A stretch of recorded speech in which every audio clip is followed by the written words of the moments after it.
권영철 사님 기자가요. 이 안경환 후보자의 혼인 문제 터지기 전에 책이 논란이 됐었잖아요. 책을 꼼꼼히 다 읽고 있는 중이었는데 이 문제가 꽝 터지면서 제가 와이뉴스 준비했던 걸 다 뒤집었어요. 권영철 선임 기자 어서 오십시오. 안녕하십니까. 안경환 전 후보자의 책 남자란 무엇인가를 가지고 사실 10시 열독을 했는데 어디까지 읽으셨었어요? 다 읽었습니다. 다 읽었는데 그게 갑자기 이제 혼인 무효 소송 얘기가 나오면서 이게 다룰 타이밍이 아닌 것 같다. 예, 그렇게 해서 좀 바뀌었었죠. 그러니까 혼인 무효 소송이라는 엄청난 건이 떠지면서 뭐 책 논란은 사실 이제 아무것도 아닌 게 돼버리는 그런 상황까지 가게 됐어요. 네, 그렇습니다.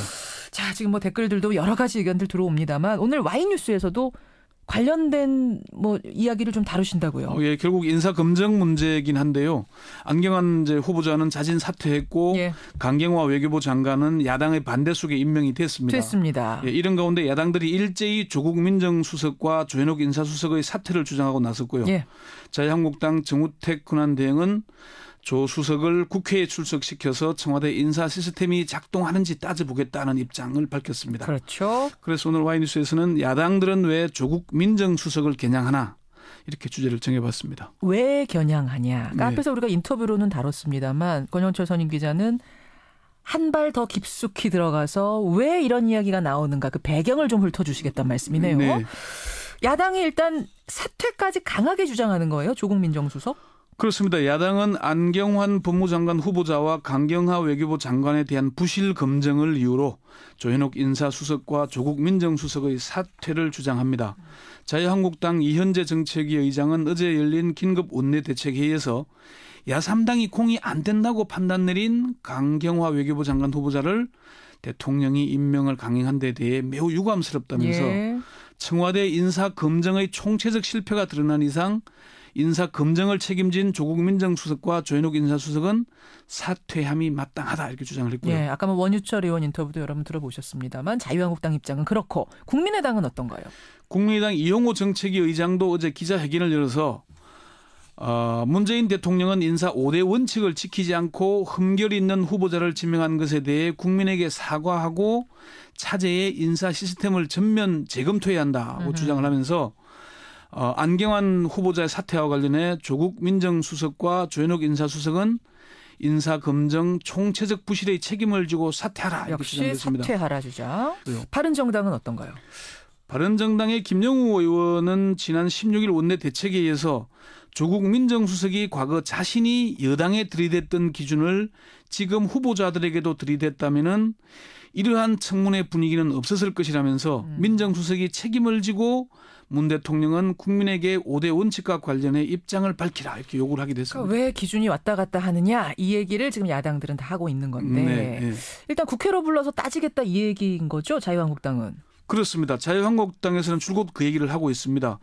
정우택 자유한국당 대표 권한 대행겸 원내대표가 이제 지난 16일 그 얘기를 했거든요. 예. 국회 운영위원장으로서 조현옥 인사수석과 조국 민정수석을 국회에 출석시켜 청와대 인사검증 시스템이 작동하는지 따져보겠다 이렇게 말한 겁니다. 그렇죠. 정권한 대행은 조 인사수석과 조 민정수석은 뭐하는 사람들인가? 장차관 후보자에 대한 실질적 인선 권한이 있는지 국회로 보내는 후보자들 최소한 검증이라도 하는지 이해되지 않는다. 청와대 자체 검증 시스템이 있는지조차 의구심이 든다. 이런 말을 했을 정도입니다. 검증 시스템이 있는지도 모르겠다. 이 정도까지 예. 알겠습니다. 자 그렇다면 네. 오늘의 주제. 야당이 왜 조국 민정수석을 겨냥하는 것이냐. 오늘 이게 주제라고 하셨잖아요. 예, 그렇습니다. 이게 지금 뭐 특별히 다른 이유가 있어서 겨냥하는 거라고 권영철 선임 기자는 보시는 거예요? 정치권에서는 그런 시각들을 많이 갖고 있습니다. 그래요? 조국 민정수석을 타겟으로 해서 열심히 지금 야당이 계속 공세를 하고 있다 이렇게 보고 있거든요.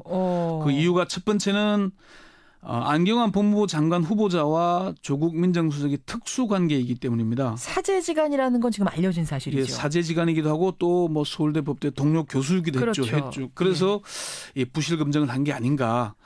국민의당 초선 의원 10명이 검증의 책임자인 조국 민정수석이 도저히 모를 수가 없는 사안을 의도적으로 대통령에게 보고를 누락한 것인지 국민들은 알고 싶어한다. 여기에 이제 의미가 있는 거죠. 진짜 몰랐던 거 맞냐? 예. 의도적으로 눈 감아준 거냐? 이 얘기예요? 평소 그렇게 자주 잘 아는 사이인데 예. 그걸 몰랐을 리가 있겠냐. 이렇게 주장을 하고 있는 거예요. 근데 여기에 대해서 조국 수석의 답변이 나왔더라고요. 예. 진짜 몰랐다. 보도 보고 그제서야 확인했다. 그전에는 그냥 이혼한 걸로 알고 있었다 이런 얘기죠. 그렇습니다. 어제 또 청와대 윤영찬 국민소통수석이 민정수석실에서 기존 박근혜 정부에서 사용하던 검증 방식대로 진행을 했다. 안전 후보자가 제출한 서류 목록에는 혼인 무효 소송 기록을 확인할 수 있는 재적 등본이 포함되지 않았다. 재적 등본이라는 걸 뗐어야만 요 기록이 나오는 건데. 혼인 무효 소송 기록이 남아있다는 거죠. 전에 하던 관례대로 하면 지금 재적 등본을 제출할 필요는 없는 상황이었다. 이런 말이군요. 예, 그런데 이제 안 후보자가 국회에 청문 요청서를 제출하면서 외국 국적으로 되어 있는 모친 재산 고지 거부 이유를 설명하기 위해서 재적 등본을 제출했는데 국회에다가 그 재적 등본상에 혼인 무효 사실이 기재돼 있었다. 그렇게 된 거죠. 그러면서 이제 청와대는 몰랐는데 국회는 알게 되는 이런 상황. 사실은 청와대가 이렇게 뭐 소상히 잘 안 밝히는데 이렇게 소상히 밝히는 이유는 조국 민정수석과 조현옥 인사수석의 책임론이 일고 있는데 이 과정이 이랬다. 그래서 밝히는 것이고 그래서 이걸 교훈 삼아서 인사검증 시스템을 재검토하고 과거 참여정부 시절의 인사추천위원회를 다시 가동하겠다. 이렇게 나온 거죠. 어쨌든 야당 입장에서는 아니 특수관계고 그렇게 친하다면서 이걸 몰랐을 리가 있냐. 따라서 책임은 더 무겁다. 의도적으로 묵살하려고 했던 거 아니냐.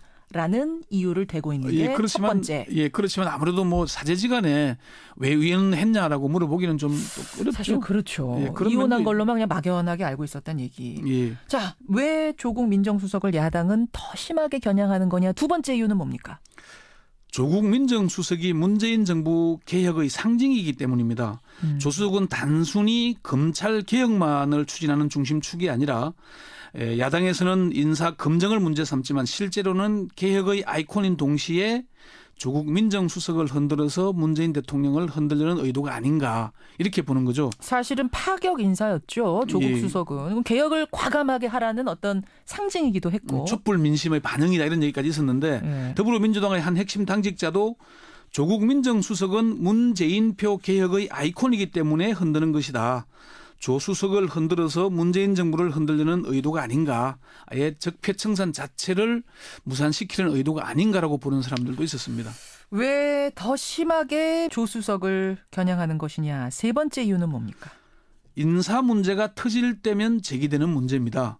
정부 출범 초기에는 내각 구성을 위해서 대규모 인사 검증을 하다 보면은 어딘가에서 허점이 생기게 됩니다. 인사청문회 제도가 정착이 된 뒤에 출범한 이명박 정부에서도 그랬고 박근혜 정부에서도 그랬습니다. 공직 후보자들이 줄줄이 낙마를 하다 보면은 누군가에게 책임을 물어야 하는데 그 첫 타깃이 주로 민정수석이 되는 겁니다. 그러니까 유독 심하게 조수석을 지금 뭐 타겟 삼는다기보다는 이 정도 되면은 의뢰의 민정수석이 첫 타겟이 된다 이 말씀이시군요. 관례를 보면 그렇죠. 처음에는 왜 이랬잖아요. 처음에는 후보자 자신 사퇴를 주장하고 그 다음에는 지명 철회를 요구하고 그다음에 이제 수순이 민정수석, 인사수석의 책임을 묻고 그다음 대통령의 공개 사과 뭐 이렇게 요구를 하고 있는 거죠. 그래요. 그렇다면 조국 민정수석을 정말 사퇴하라는 거예요? 아니면 정치 공세입니까? 문재인 정부는 아직 정식 출범조차 못했습니다. 임기를 시작한 지는 한 달여가 지났지만 아직 내각을 구성하지 못해 박근혜 정부에서 임명된 장관들이 남아있는 상태입니다. 남아있죠. 이런 상황에서 인사수석과 민정수석을 사퇴하라고 하는 건 정말 사퇴하라기보다는 인사 검증을 제대로 하라는 질책과 경고의 의미로 받아들여집니다. 강한 경고의 의미. 국민의당 이용주 의원은 정부 출범한 지 얼마 됐다고 사퇴를 시키겠느냐라면서 문제가 없도록 제대로 된 인사를 추천하고 검증을 똑바로 하라는 목소리라고 얘기를 했고요. 장제원 의원도 지금 조국 민정수석을 사퇴하라고 요구하는 건 인사 검증을 똑바로 하라는 경고성 의미가 클 것이다 이렇게 얘기를 하게 됐습니다. 여하튼 이제 뭐 조국 민정수석을 진짜 그만두라고 하는 것이냐 아니냐를 떠나서 이번 일을 계기로 해서 인사검증 시스템이 더 철저해져야 되는 건 맞아요. 뭐 청와대도 그 점에 대해서는 충분히 입장을 밝혔던 것 같고요. 앞으로 인사추천위도 가동하고 지금도 이제 복지부 장관, 산업부 장관 후보자를 지명하지 못하고 있지 않습니까? 그런 송곳 검증 일부 논란이 있어서 시간을 끌고 있다는 얘기가 들리거든요. 그래요. 사실 정부 출범 인수위도 없었고 시급히 하다 보니까 문제가 있을 수 있는데 이럴 때는 솔직히 인정을 하고 시스템을 좀 갖추고 좀 더 시간이 걸리더라도 제대로 한 뒤에 내놓는 게 옳지 않느냐. 그래요. 그 야당에서도 좀 야당에게 무조건 도와달라 할 게 아니고 좀 설명을 해라. 특히나 이용주 의원 얘기 중에 이게 참 기억에 남는데 협의했다고 협치는 아니다. 그럼 좀 여당이 좀 더 적극적으로 나설 필요가 있다는 생각이 들고요. 야당도 호응할 자세를 갖추어야 될 필요가 있을 거고요. 네, 그렇습니다. 국민들은 그걸 바랍니다. 여기까지 오늘의 와이뉴스 권영철 선임 기자 수고하셨습니다. 네.